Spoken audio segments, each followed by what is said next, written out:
Please join me in the prayer of illumination. Gracious God, open our hearts to the story of your love. Open our minds to new ways of knowing you. Open our doors to all whom you love. Amen. The scripture reading today comes from Psalms 118:24. This is the day that the Lord has made. Let us rejoice and be glad in it. God and the people of God. Thanks be to God. Now I'll invite our young people to come forward and we'll sit around this bench over here as we share the song together.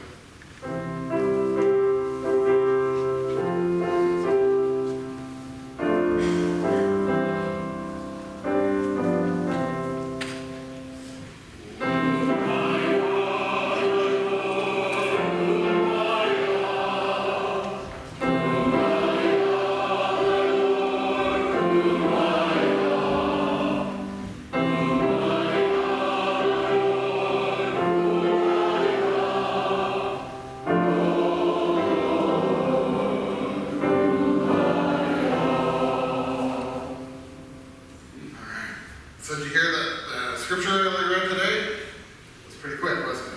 This is the day the Lord has made. Let us rejoice and be glad in it. So let's repeat it. This is the day the Lord has made. This is the day that the Lord has made. Let us rejoice and be glad in it. Let us rejoice and be glad in it. All right. So this is a famous song, actually. We're going to sing it after the sermon. It's in our hymnal. And it was one that I learned. It was one of the ones that I remember learning in Sunday school. And I'm going to talk a lot more. This is one little verse in a big psalm. So Psalm 118, remember what the psalms are actually? Do you remember what they are? They're songs, right? So it's a long song. It's just one little line. And we take this one little line and we turn it into a song. I'm going to talk a little bit more about a bigger song in a minute. But it's a really great line. And I want to, so here, let's do it again. So this is, I'm going to turn off my mic and just sing. So repeat after me. And you guys can join in too. You might remember this, so here it goes. So it's one of those songs that you can just repeat after me, and it goes like this. This is the day. This is the day that the Lord has made. That the Lord has made. Let us rejoice. Let us rejoice. And be glad in it. And be glad in it. This is the day that the Lord has made. Let us rejoice and be glad in it. This is the day. This is the day that the Lord has made. All right, so that's a warm-up for later. So now everybody can sing really loud when you're done. It's one of my favorite songs. It's one I'm going to be humming that all day. And I remember learning it as a little kid. And I'm going to talk a little bit more. The funny thing is, and it's a great song, this is the day the Lord has made, and so we can rejoice, and it's a praise song, right? Because this is the day that we can give thanks to God. This is the day that, God has made. But there's something interesting about it, that some people now translate that, the Bible was written in different language, right? And so we translate it, and it's an art, not a science. And sometimes people argue about what word should be used when. But now a lot of translators translate, instead of this is the day the Lord has made, they translate it, this is the day the Lord has acted. Which is interesting. It's not as good of a song, this is the day the Lord has acted. It's not quite as catchy, but it's interesting because it's a reminder that God is active in our lives. God is active in this world. God is active in how we forgive and how we show kindness and how we show compassion and all these things. And so I'm going to talk a little bit more about that change. To think about it, instead of just this is the day that the Lord has made, think about it as this is the day that God has acted. And then we can join in that action. Should we pray with me now? Gracious God, I give you thanks for these young people, for their hearts, for their faith, for the love that they share and the love that they show, and the ways that they lead us in our faith. We pray these things in Christ's name. Thanks, guys.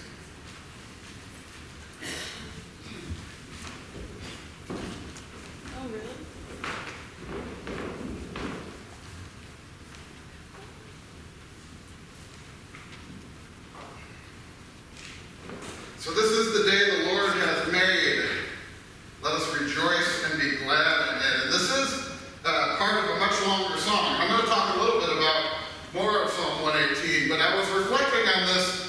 particular, because to get to fully understand this power of this statement, you have to see the whole song and see where it comes from, and the verse, it's not really a verse, but the passage that this is a part of.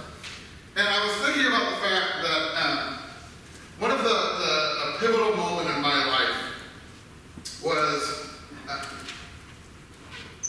when I realized one of my childhood dreams probably wasn't going to come true. See, I had a basketball hoop in my backyard, and I played a lot of basketball in that thing with my brother, with my friends, and by myself. I shot a ton of baskets and would practice out there, and I had an imagination. And so, in that backyard basketball hoop, I probably won I pushed Illinois into the Final Four thousands of times on that basketball court. Last second shots, 3, 2, 1, I just got to do it again, right? I did that so many times. That was my big dream as a kid, was to play basketball. And I loved college basketball. I still do. But that was my thing, was to play for the U of I and lead them to the Final Four. I was 12 in '89. Some of you might remember the Flying Illini, Kenneth Gill and Nick Anderson, and this team that I idolized. So that was right in my prime of when I wanted to play basketball. A couple years later, I tried out for our varsity basketball team and was cut. Didn't make it. And it's an interesting thing because, Charlotte said, so was Michael Jordan. And so I'm in good company, right? And that was the story that people, boys my age and kids my age, know that story. A lot of us know that story. That Michael Jordan, right, the one who turned into the greatest basketball player of all time, was cut from his high school basketball team. I believe his sophomore year, he was cut. He didn't make the basketball team. And so there's, basketball rejects like me across the country heard that story and thought, I still have hope. But I didn't.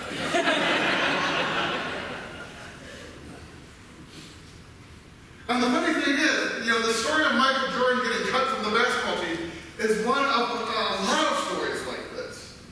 This idea that somebody is cut as some kind of failure and that they rebound from that failure. And Michael Jordan, in his biographies, talk about that moment, drove him.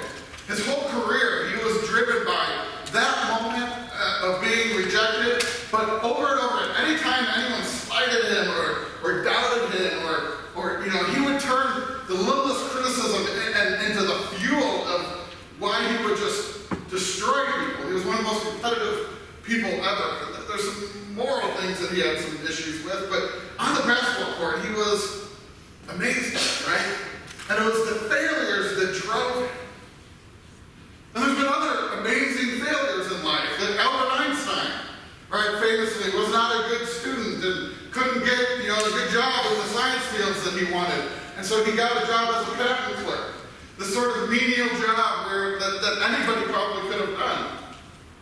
But then eventually, of course, became Albert Einstein, right? Became one of the most brilliant men on the face of the earth.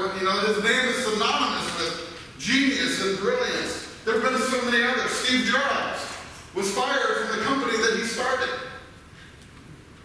He was fired from Apple, this company that he started with a couple of buddies. He was fired from it and went and started some other companies.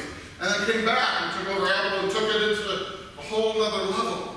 Stephen King was a failed author, failed publisher, couldn't publish a book, he ended up publishing under a different name because they stopped, nobody wanted his name, so some of his earliest books were under a different name, and he ended up battling depression and substance abuse, and eventually he learned to turn those demons, so to speak, that pain into his writing, and it became a more healthy outlet, and became one of the most prolific authors of all time. Albert Einstein used that time in the patent office to tinker and to imagine and to explore other ideas. And he came up with some of his great theories, some of his earliest theories, the foundations of some of the most fundamental changes in the way we know our universe, sort of in his free time, because he had a job where he had a lot of free time. And now, this is going to sound strange, But I'm no Einstein or Jordan or Stephen King. But that moment where I got cut from the basketball team, it freaked me out.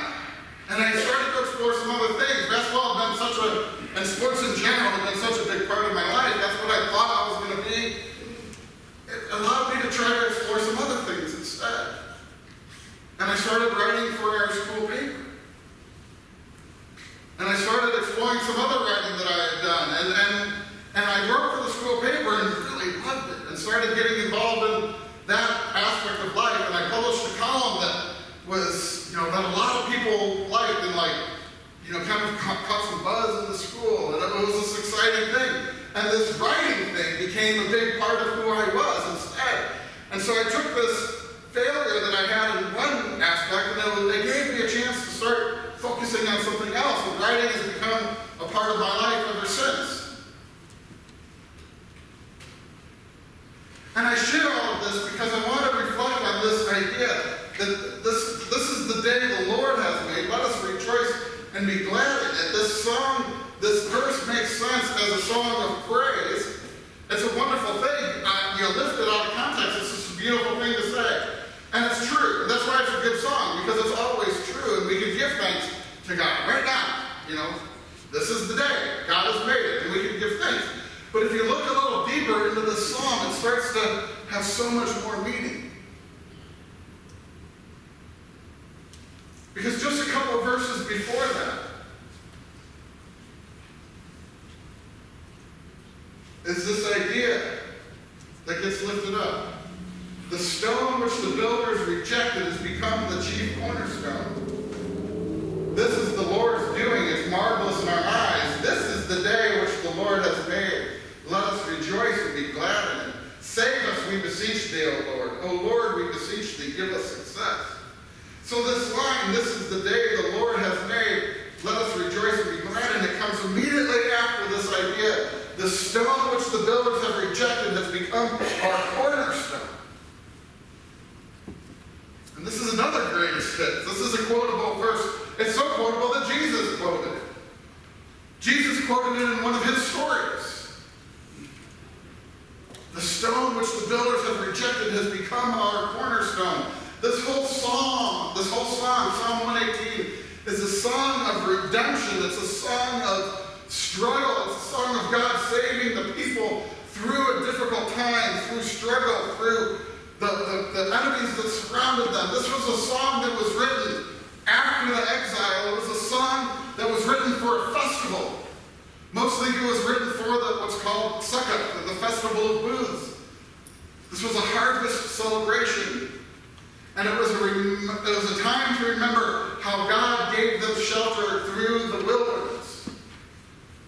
Deeply connected to Exodus, as so many of the festivals were. Exodus was this idea that God saved the people from slavery and gave them a place, gave them a relationship. This was fundamental to how the Israelites saw themselves. And so this song was sung when they remembered God's place in their life, when they remembered God's thankfulness for the harvest, when they remembered that God provided through a time of wilderness and struggle, when they remembered that God was there with them through the darkest of times. This was a song written after the exile, which was another dark, dark time. After the temple had been destroyed, after their families had been killed, after the people had been sent away, they were coming back, and they sang this song of redemption, this song that God saved, this reminder that the stone the builders rejected had become the cornerstone. This is the day the Lord has made. And further, like I said, some of the translators now think that this could be better translated. Instead of this is the day the Lord has made, this is the day that God has acted. In the midst of our wilderness, in the midst of our struggle, in the midst of the failures and perceived rejection, God is acting.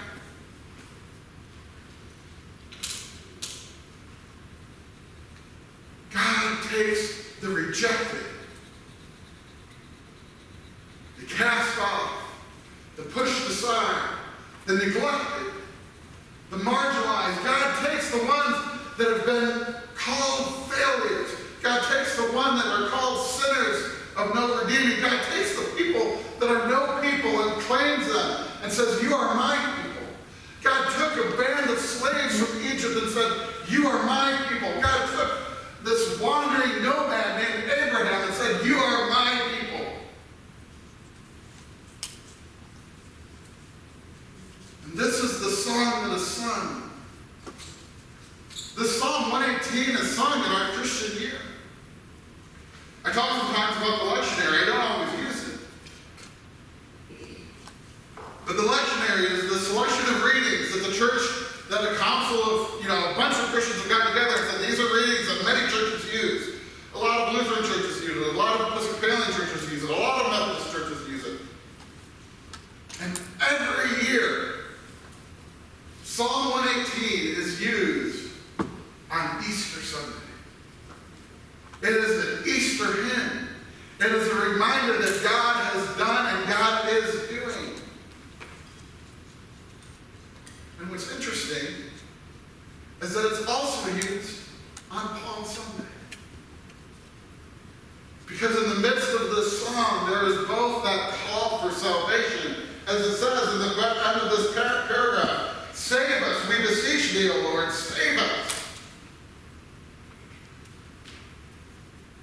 And Palm Sunday is the day that people shouted, Hosanna, God save us.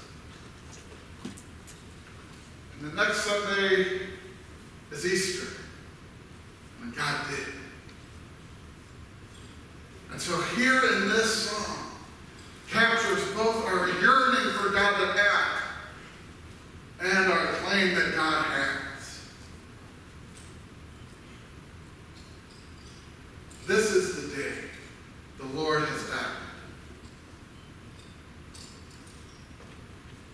And it's interesting because this verse, God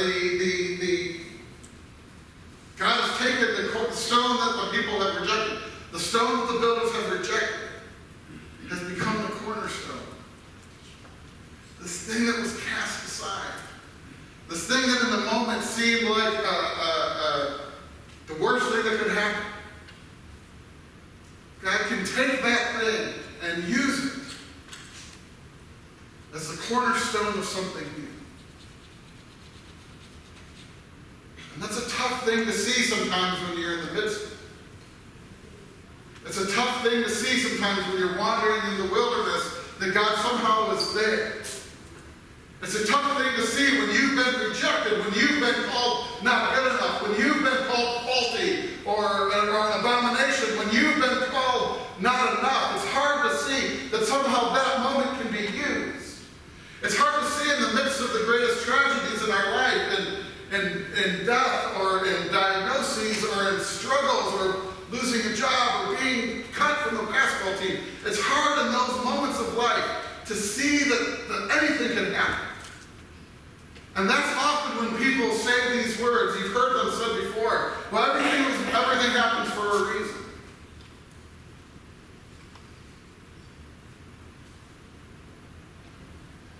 And I reject that. I don't believe everything happens for a reason. I think everything happens not necessarily for a godly reason. There are lots of reasons in this world. There are lots of reasons things happen. Some of them are biological, some of them are physical, some of them are just natural cause and effect. But I don't think those times of tragedy, those times of rejection happen because God wants them to.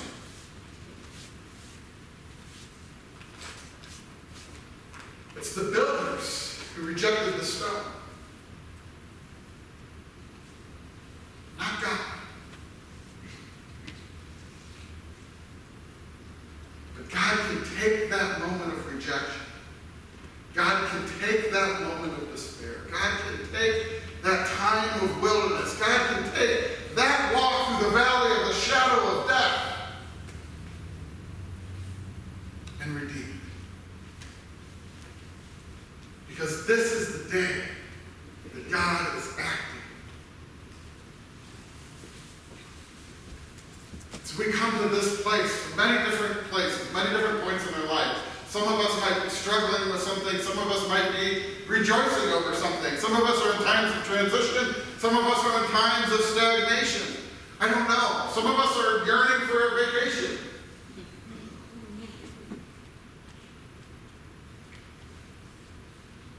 But this is the day that God is acting.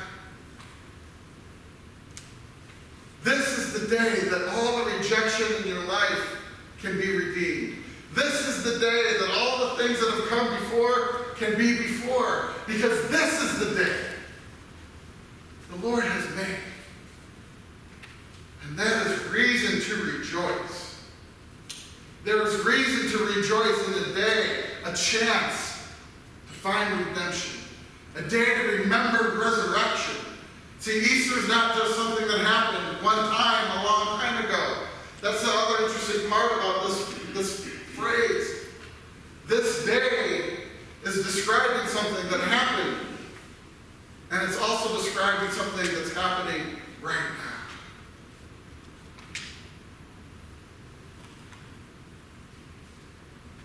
This is your day